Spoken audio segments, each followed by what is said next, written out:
So this is the path to a little guest cottage, and we have a mix of perennials and annuals in here.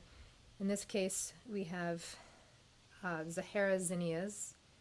They're a little bit gone by right now. We get them, but when we get them from Zimas in the springtime, they're just little plugs.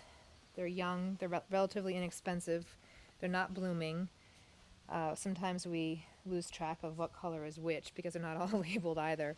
But we looked out pretty well with trying to get the massive pink here. And now we've got the anemone blooming and sort of laying over top of them, which is pretty.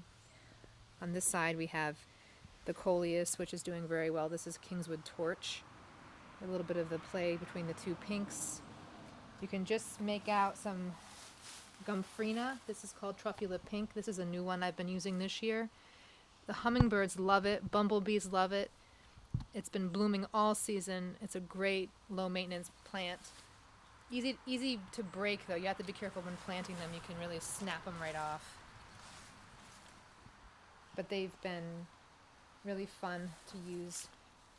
And then again, I'm more of a Zahara zinnia mix along the paths here.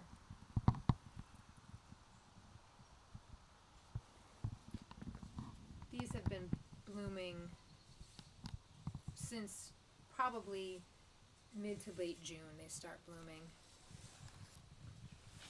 And now we're into October and they're still gorgeous.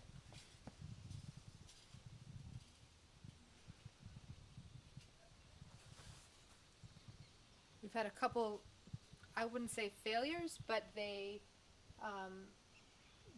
not holding up.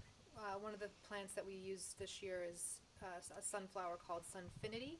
It's great in June. It's blooming bright yellow sunflowers, and it's called Sunfinity because it's supposed to bloom all summer long. And it's done pretty well in most of my gardens. Hadn't had great luck with it growing it in containers.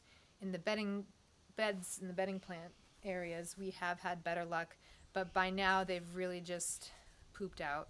I'll show you what they look like now.